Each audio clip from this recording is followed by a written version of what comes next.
Hi, so this video today is going to be about Chapter 6, Managing Quality. So first of all, this chapter acts as sort of a background to much of the work we're going to do with statistical process control, which is in the coming chapters. This chapter about quality gets at the notion of intertwining many of these things that you see here on the screen, quality and strategy and defining quality and some standards and that sort of stuff. This is an important chapter conceptually because without this chapter, we don't really have a foundation to build a quality organization. And hopefully, as we go through this presentation, I'll be able to pull some of the quality pieces from things you're familiar with, so you can sort of see the way those filter throughout the organization. Before we get going too much further, I want to point out to you on the screen here that we're going to do, this will be your homework assignment. So this will be in Chapter 6, not Chapter 6S, but Chapter 6. And it's these discussion questions 4, 6, and 11.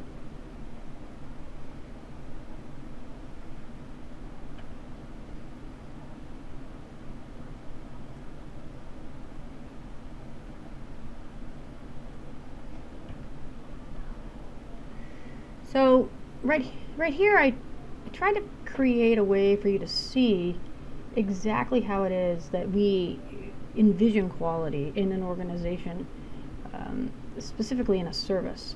So service quality influences sort of what we think about a particular place. So we've all had an experience where we've gone to a service and it has been good or it's been bad.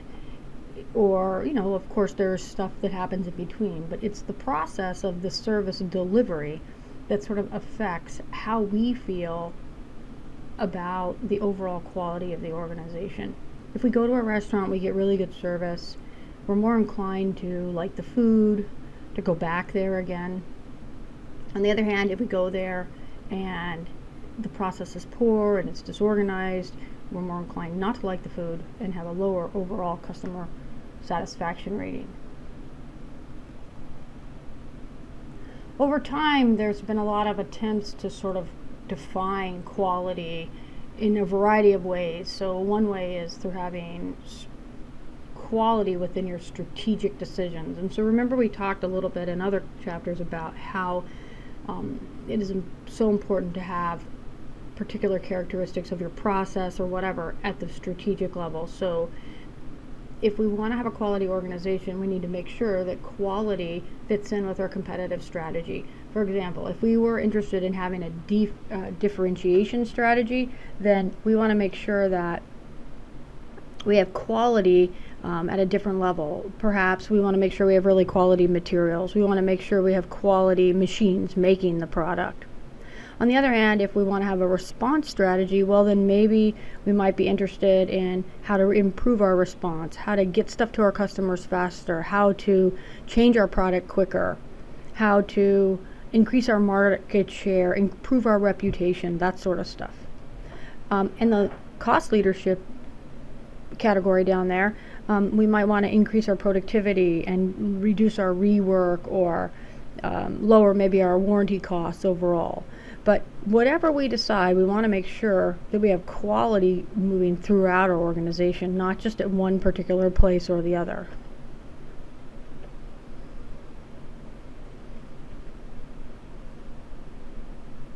So, like I said, creating this quality throughout the organization is really important, but it can be difficult because defining quality is different depending where you are, depending on the product that you have, depending on your customers that you have.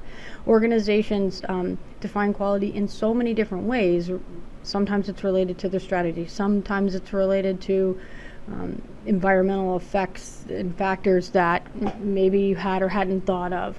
Some organizations define quality by being very sustainable, others by being cheap. So as you can see, there are many different ways. So some of these awards have come along, for example, the Malcolm Baldrige Award, where they try to get organizations to define quality the way they think it should be defined, and then they ask them to create standards and see how well they comply with their own standards. Some important people over time with respect to quality are these guys here: Deming, Duran, Funenbaum, and Crosby.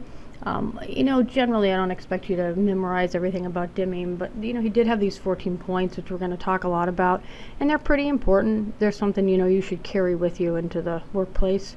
But they're also sort of good rules to live by in life, and I'll talk to you about that in a second. Duran, his big thing was the importance of letting the customer define the quality, and then importance of having management committed to quality, not just people down lower. And then Funenbaum, he had his 40 steps to quality, and he sort of viewed quality as a way of life within an organization. Everybody ought to be focused on quality. And then Crosby, he was the guy that was famous for the 0 defects. Quality is free, just do it right the first time, like your mother probably told you. So Deming, he's the guy that had the 14 points. We're going to talk about his 14 points here in a minute, but basically the premise is plan, do, check, act. So you want to make a plan of how you're going to do something, you're going to do it, then you're going to check to see if it's working or not, and then act. So if it's not working, then you need to modify. He taught business leaders all around the world. He tried to teach the people in Michigan, the car manufacturers, when he came back from World War II, but they didn't really want to hear it, so he went on off to Japan, and he really changed the car industry as we know it. So here are Deming's 14 rules, and so you'll notice this is just a big long laundry list. Create a consistency of purpose, do not live with delays and mistakes, cease mass inspection, educate and train, continuously pursue, etc. So rather than talk to you just about this big laundry list, I took all the information from the chapter and I sort of reconfigured it so it fit within these 14 key ideas. And then just to try to make it a little bit more interesting, I have each idea at the top of the page right here: create a consistency of purpose. Then I talk a little bit about it, the textbook definition, how it relates to the information in the text, and then I have a little snippet here at the bottom, your own personal compass, if you will. So the first one of Deming's 14 points: create a consistency of purpose. So here he talks about the importance of making sure that we identify the characteristics that really are what quality is for the organization, and that we invest in what it is that makes our quality unique. One of the examples is of Bose speakers, and Bose was always really good at creating sound, and so they have grown in sound production. They've moved from just speakers to boom boxes, and then now to the Bluetooth, and they're very durable, and they have headphones and etc. But they did all this sort of building on what they were good at, their sound. He felt like you should invest in the process, and all the while you should invest in your people. And so with this, I think sort of within our own moral compass, within our own self compass, being consistent and being who you are, sort of being true to your own sense of purpose and what you think is important. Simple as it sounds, that's a pretty important life lesson, that we are who we believe we want to be, rather than trying to be what other people want us to be. So sort of building on that, why do all these operations management textbooks teach about quality and all that stuff, and how is it even related to happiness? And so I just wanted to take a minute to sort of digress, if you will, but in theory a lot of this quality stuff really should make us happier, because they say, a lot of research says, that if we are who we believe we are in our core, we are all a lot happier. And I have this little cutout, if you will. that says these are the 7 steps of happiness, and thinking less, feeling more, frowning less, smiling more, judging less, accepting more, watching less, and doing more, complaining less, appreciating more. All those things are things we do, and sort of in a quality, if you will, way. This next slide here, Deming's point on this was to lead and change and adopt a new philosophy. He felt like if the organizational practices were created such that they filtered down through the organization, everybody would be happier, and ultimately the customers would be more satisfied.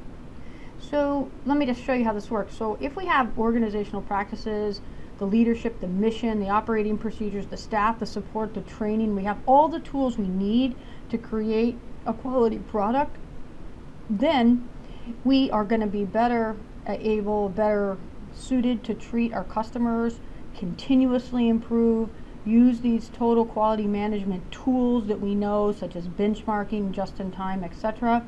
That's going to make our employees more fulfilled. That's the next thing. We're going to have a better commitment because of those things. And then that's going to lead to customer satisfaction, because let's face it, if the people that are serving you are happy, then everybody does better, right? Everybody is happier. The customers are happier, you're happier, the whole bit.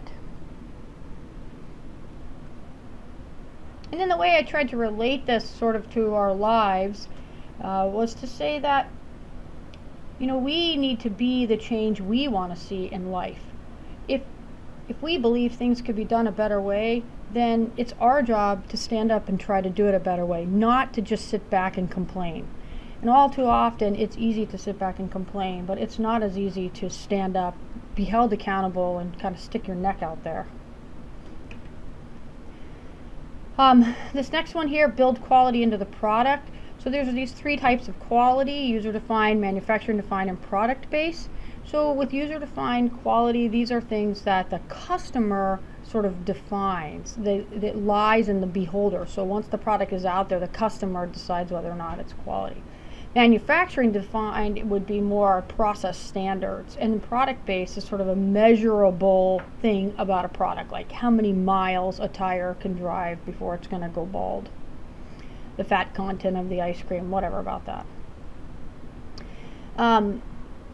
The little personal compass down there, live with spirit, don't wait to be told to change, and define quality from within. Of course, that's pretty self-explanatory, but again, living with some sort of spirit and enthusiasm, and don't wait for someone to tell you what you're doing is not right. Just go ahead and do it right, and life is so much easier that way.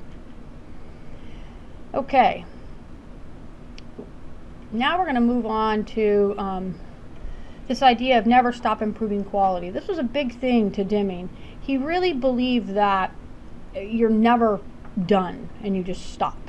And it's this idea of continuous improvement. That's, these awards, the Malcolm Baldrige Award, this notion of takume, which is this broader vision of quality. And they've even gotten these international quality standards, ISO 9000, and these are standards that are based on having top management involved, the customer satisfaction of everybody involved, that, we have these practices within our organization, and the thinking is, and the research seems to suggest that it does make the customers happier, the employees happier, and overall the product is just much better. Down here at the bottom, my little yellow personal compass: continuously improve how you treat people and build long-term relationships based on trust. Again, pretty deep, but really kind of important. If you're always working on how you treat people and building long-term relationships that are trusting, man, we would all go so far if we could all do that,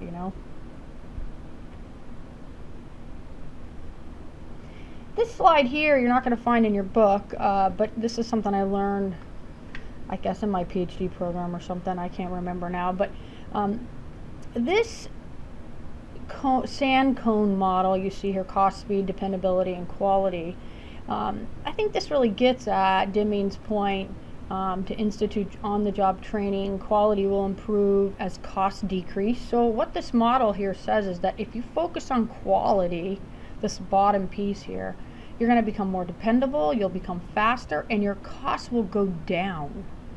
And so if you really think about that, wow, everybody thinks about quality costs so much, we can't afford to do it, whatever. But this research seems to suggest the opposite, that if you invest in quality, everything is kind of downhill from there. And it makes your company better and ultimately lowers your costs. So I put this, my little personal compass at the bottom, how you treat people, and improve how you treat people, and everything else will follow. Gosh, nothing could be further from the truth in my life. The better I treat other people, the better I feel, and the better the people feel, and it's amazing how it works. So it's like on-the-job training of life, I guess. All right, so let's move on to the next one. Oops. The sand cone model, that's the name of it. Costs of quality, leadership that emphasizes doing it all right. So since total quality management has become a thing, over the last maybe 20 years, there have been many organizations who have tried to do pieces of it as opposed to all of it. But the problem is you can't really do just a part of it. You have to really have the whole thing. And quality really kind of requires this in appraisal costs, prevention costs, internal failure costs, external costs. All of those have specific definitions, if you will. So prevention costs, those are going to be things that we do to prevent failure. Changing the oil in our car might be a prevention cost at home. For us here in an academic setting, prevention costs might be to kind of go into new professors' classrooms and listen to them teach, and make sure that that's kind of how we want it done. Internal failure costs, those are going to be the costs that we encounter by not doing well, which are going to be costly internally, but they're way more expensive if we let them get out. So you notice here, this curve, you'll see it's kind of small for appraisal costs and prevention. Internal failure is a little higher. External failure, the costs are the most expensive.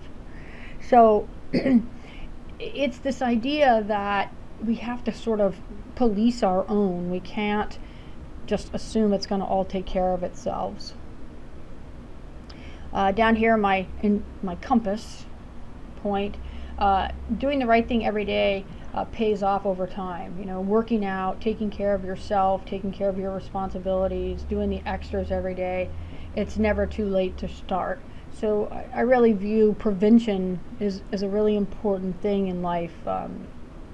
Both exercise and, there's a lot of different ways to prevent your life from crumbling later. Saving money when you're young, eating right, doing the right thing. You know what's right, just doing it. Those would all be kind of internal prevention costs, if you will. Now here we've got these total quality management concepts. Now again, we've got a big list here: continuous improvement, Six Sigma, employee empowerment, benchmarking, just-in-time, Taguchi concepts, and then the knowledge of total quality management tools. So we're going to now just talk about each one of those. First, continuous improvement. That is this idea that we are always trying to continue to get better. Thus the name, continuous improvement. I like this little motto: plan, do, check, act, and this works really well. I've used it in many different circumstances. So we plan out how we're going to change something, and then we test it to see, hey, does that really help? Does it work? And then we check we plan it out, we do it, whatever it is we're going to do, and then we check to see if it's working. And then if it works, we implement a plan, like a new way of doing things. And boy, I tell you, if you can continually improve your processes, it really makes a big difference. And again, these should be small iterative processes. And I would say that this make your world a better place, dare greatly. Boy, those are some bold words right there. Dare greatly. There's a book written, a great book about how how important it is to stand up and say, hey, wait a minute, this is not right. We need to do it differently. And sometimes that can be really difficult, but boy, the world never gets any better unless somebody dares greatly.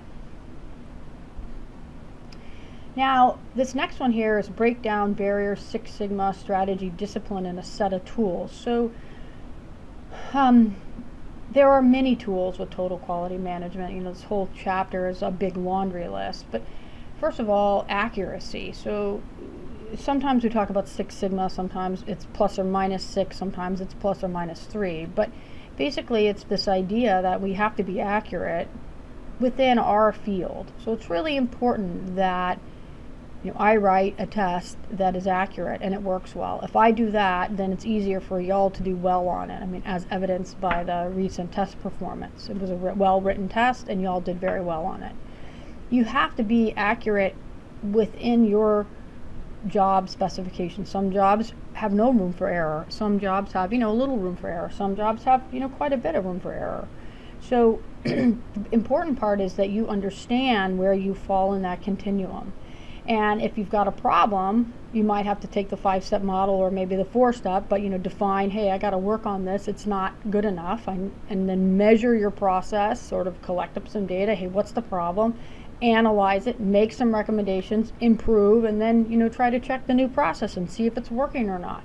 This is exactly the process we went through this summer with technology. And we don't have it fixed yet, but we're certainly trying, and we've definitely defined the problem. Down here in the compass thing, I have reflect and determine how accuracy affects us. Do we achieve our goals, and the power of monitoring. All too often we set goals, but then we don't really follow through with them for one reason or another. We get busy, whatever. But having some monitoring mechanism can be so powerful in life, to just sort of keep track of where you were and kind of how far have you come. The downside of doing such a thing is that if you measured where you were and you didn't really come that far, sometimes you can, of course, be disappointed in yourself. So the power of monitoring can be really a motivator and also very rewarding. I've got these numbers that come in here. Accuracy. At 6 Sigma, it's 99.99997, whereas at 3 standard deviations, it's 99.73. The difference is pretty amazing, actually. It's 3.4 defects per million and 21 defects per million. So pretty substantial difference there. Eliminate work quotas, lead instead, employee empowerment. So we've all heard about this a lot. I'm sure you learned about this, 325, 326, etc. But involving employees in the plan to kind of make things better, boy, pretty darn important.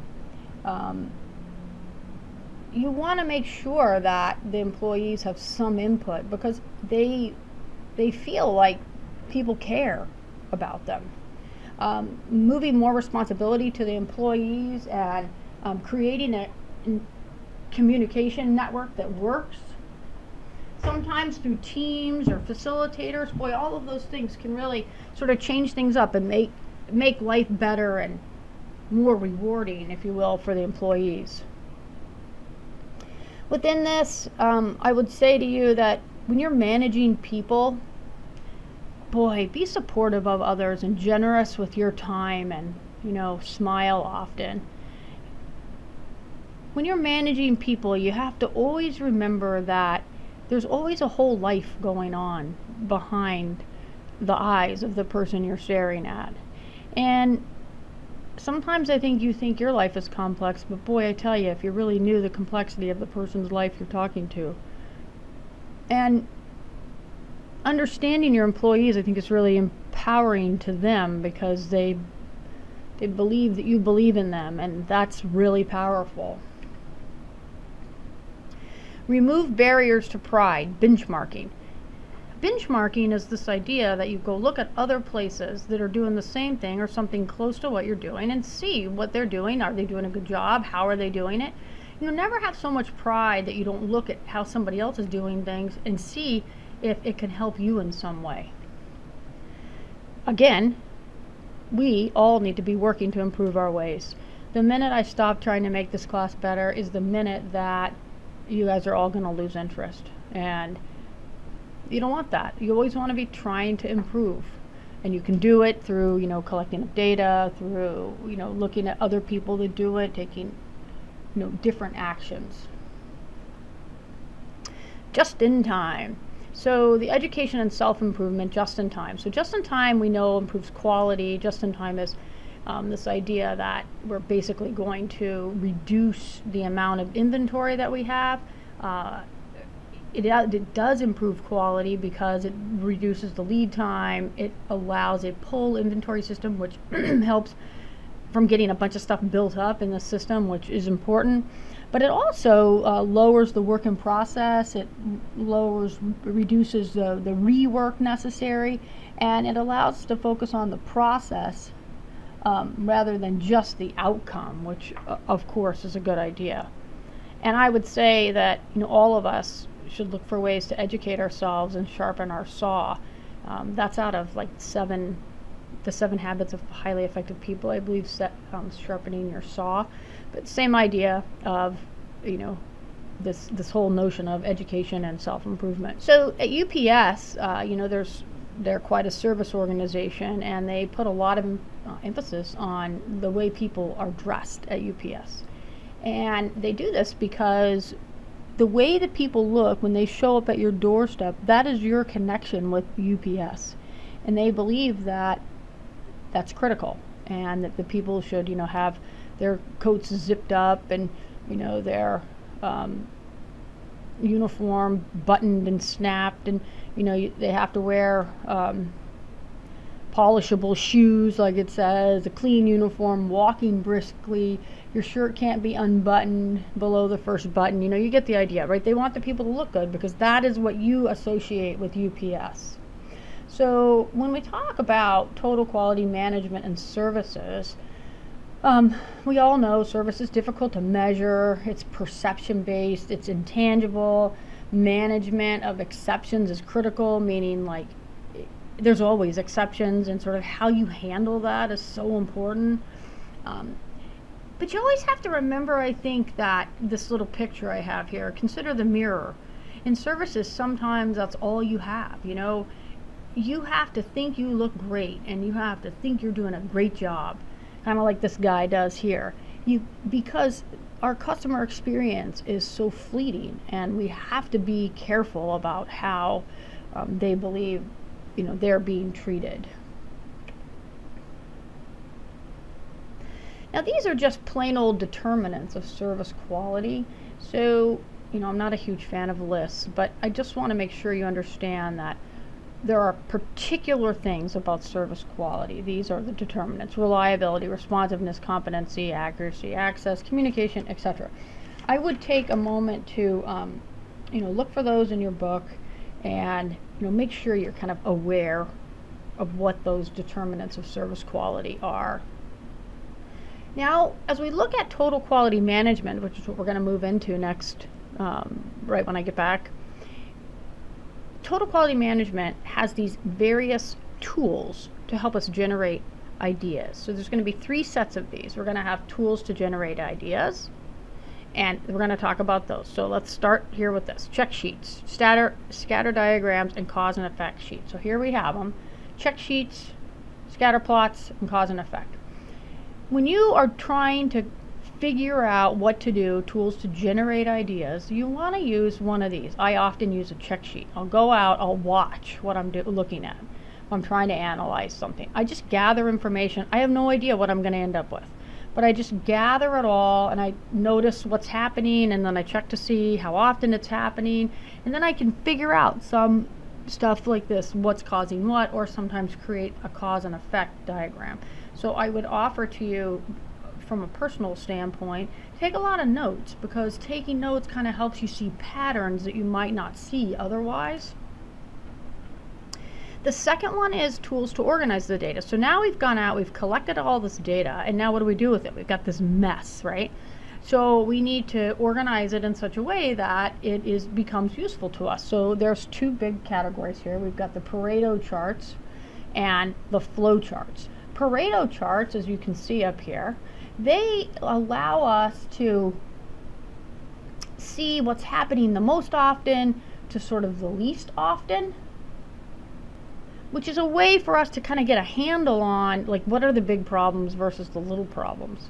Then flowcharts sometimes help us map out what's going on and allow us to sort of generate some way to track, kind of this happens, then that happens, oh, and maybe here's where the problem is. And my note to self down there at the bottom, take lots of notes and take lots of pictures. And these are, of course, examples of pictures. Then we've got tools to identify problems. So histograms, statistical process control charts. These are ways that we can take all of our data and figure out if we've got a problem or we don't have a problem. These two tools really give us something, mathematically that we can sink our teeth into. We can track how long it takes us to serve our customers. And if we see particular patterns in that where the time has gotten really long or gotten too short, we can see when it deviates from what we expect to be normal, which is what statistical process control is. It's just this idea of trying to figure out what is normal and then, this is deviating outside of normal. Why is that? So I say here at the bottom, take lots of pictures because it's really hard to remember what really happened. Keeping a journal and doing what you say you're going to do. So all of these are ways to sort of track what's happening. And I learned very early in my days, probably when I was still in the Army, the importance of tracking what's happening for a month or a few weeks and then bringing it up to the boss. Because if you don't ever gather the data, then you're just kind of complaining. But if you gather up the data and you go to the boss with this much data, boy, I tell you, what a difference it makes. What a difference it makes.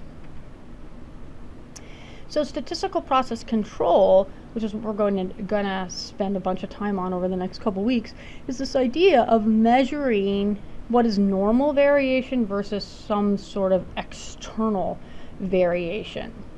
And so we have created this great process where we can kind of monitor what we think, and then it allows us to then look to say, this is totally outside of what we think is normal. So we'll get into a lot more of this, but that's kind of the basic idea. Whoops. Don't know what happened to my slide there. Okay, so this kind of gives you a rundown on chapter 6. Now, what I want you to do is take a look at those homework problems. I'm going to flip back to that slide. So I'm back here to these problems. I want you to take a look at these discussion questions on probably about page 227 in your book. Number 4, where it talks about list of 7 concepts that are necessary for an effective total quality management program and how are these related to Dimmy's 14 points. And then what are the 7 tools of total quality management?